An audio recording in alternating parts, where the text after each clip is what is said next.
Belum lama ini, pada tahun 1950-an, tingkat melek huruf rata-rata di dunia adalah 35%, yang berarti dalam satu kelompok yang terdiri dari 10 orang, 6 orang tidak bisa membaca dan menulis. Namun, 50 tahun kemudian, tingkat melek huruf meningkat menjadi 90%, menyisakan 1 dari 10 orang yang tidak mampu membaca dan menulis. Kunci dari pertumbuhan kilat ini dapat ditemukan di setiap rumah. Bukan, kuncinya bukan internet. Kabarnya, internet justru bisa membuat kita semakin bodoh dalam waktu singkat. Kunci melek huruf di seluruh dunia adalah pena BIC, yang pasti pernah kamu pegang setidaknya sekali dalam hidupmu. Fakta menarik, pena ini telah terjual lebih banyak dari barang-barang ikonik seperti kubus Rubik dan bahkan iPhone sejak 1950-an. Setiap detiknya 57 pena BIC terjual, sementara ada 590 iPhone yang terjual dalam 1 menit, yang berarti hanya sekitar 10 perangkat per detik. Setiap hari BIC menjual 14 juta pena mereka yang bagus. Terlepas dari popularitasnya, pena ini sering diabaikan. Ini belum menjadi istilah umum, tidak seperti Xerox atau Kleenex. Ketika menyebut BIC, biasanya orang-orang merujuk pada korek api, bukan alat tulis. Pada masa lalu, bulu dan tinta digunakan untuk menulis. Pulpen adalah inovasi luar biasa, tapi harganya mahal dan mudah bocor. Berkat penemu Amerika, John Laud, ballpoint pertama lahir pada tahun 1888. Namun, baru setelah pencipta Hungaria, Laszlo Biro menciptakan tinta berbasis minyak, ballpoint yang kita kenal dan cintai saat ini menjadi populer. Dia membuat desain jenius yang dapat menarik tinta dengan lancar ke atas bola tanpa ada bagian yang bergerak. Pena ini secara konsisten memberikan garis yang rapi di atas kertas. Tapi harga pena ini sangat mahal, setara dengan $190 nilai uang saat ini. Tidak heran penanya kurang laku.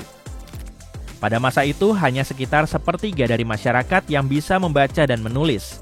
Jadi pena termasuk barang mewah. Dan meski desain Biro sangat hebat, dia tidak bisa menembus pasar massal.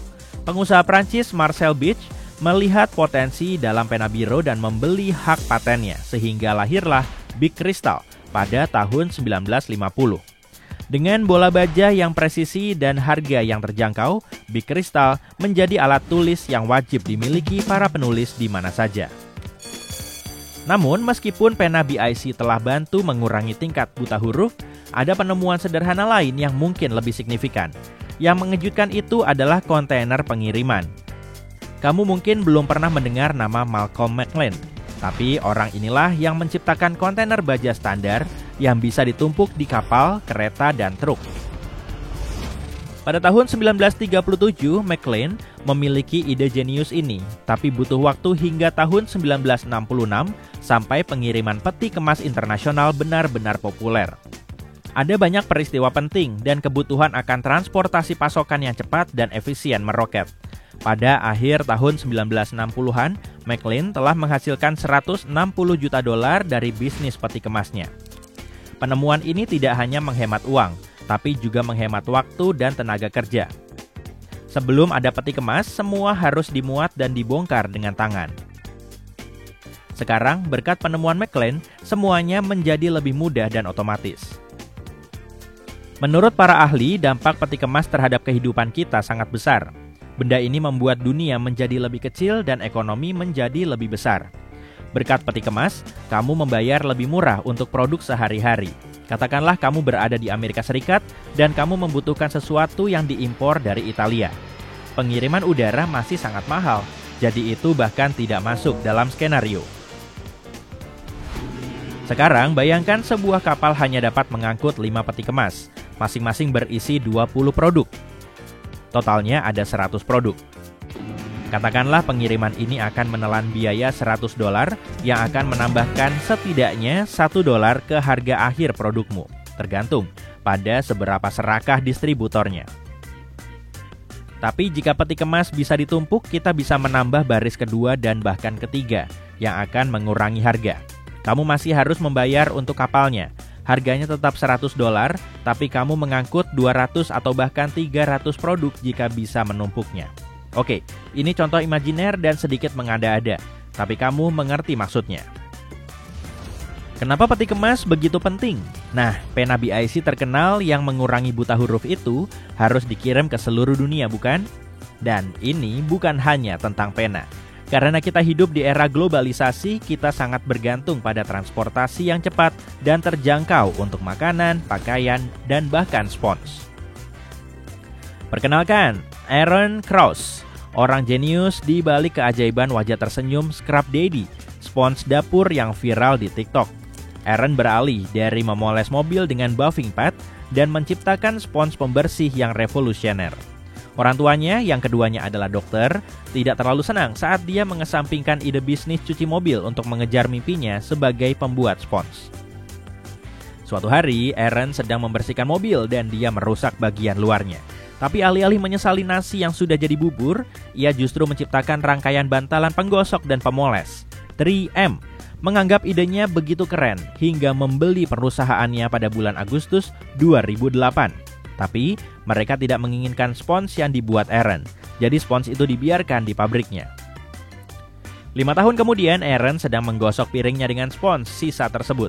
Tiba-tiba sebuah ide terbesit di kepalanya. Dia punya ide bernilai jutaan dolar di tangannya. Dan lahirlah Scrub Daddy Inc. pada tahun 2012 dengan strategi pemasaran akar rumput. Kemudian pada sebuah episode Shark Tank di bulan Oktober 2012, tidak semua orang percaya dengan idenya. Tapi Lori Greiner membuat kesepakatan dengan Aaron untuk membeli 20% saham di perusahaannya dengan harga $200.000. Keesokan harinya, mereka menjual 42.000 spons dalam waktu kurang dari 7 menit di QVC. Omong-omong, ini mengalahkan rekor BIC yang terjual 57 pena per detik. Di hari itu, Scrub Daddies terjual dengan kecepatan 100 spons per detik.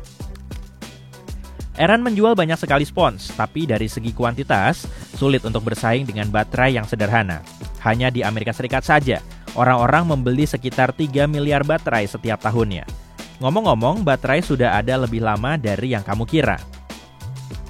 Contoh pertama dari baterai, jika boleh kukatakan begitu, ditemukan di suatu tempat di sekitar Mesopotamia dan para ilmuwan menyebutnya baterai Baghdad. Itu adalah pot terakota setinggi sekitar 15 cm dengan lubang 4 cm. Di dalamnya ada silinder tembaga yang melapisi batang besi dengan erat. Bagian atas batang besi dipisahkan dari tembaga dengan aspal dan sumbat, sehingga tidak akan terjadi pencampuran yang tak disengaja. Tidak ada yang tahu persis fungsinya, tapi ada banyak ide tentang tujuannya.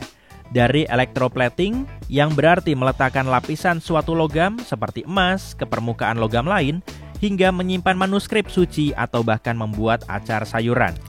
Namun, hal yang sebenarnya dimulai pada tahun 1749 ketika Benjamin Franklin mulai bereksperimen dengan listrik dan menyebut rangkaian kapasitornya sebagai baterai, karena kapasitor tersebut bekerja bersama seperti unit militer.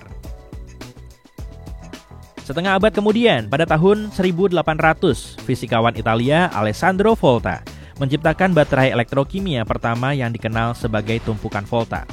Tumpukan lempengan tembaga dan seng ini menghasilkan arus yang stabil, dan Volta mengira ini adalah sumber energi yang tak terbatas.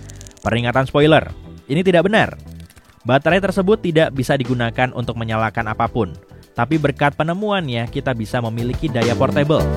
Baterai Alessandro Volta layaknya gadget baru yang benar-benar merevolusi cara para ilmuwan bekerja dengan listrik. Pada pertengahan tahun 1800-an, baterai isi ulang pertama lahir dan sel kering dengan elektrolit cair diciptakan untuk membuat baterai lebih praktis. Saat ini, kita memiliki baterai lithium-ion yang dapat diisi ulang yang memberi daya pada segala hal, mulai dari pemutar musik, mainan, hingga jam tangan pintar. Jadi, kenapa baterai menjadi salah satu penemuan paling sukses sepanjang masa? Karena baterai menjadi alasan kita memiliki mesin listrik di kendaraan dan alat elektronik. Berkat baterai, kita memiliki penerangan di sekeliling kita. Dan bisakah kamu bayangkan, jika tidak ada penyimpanan baterai untuk perangkat telekomunikasi kita, dunia ini pasti akan sangat berbeda.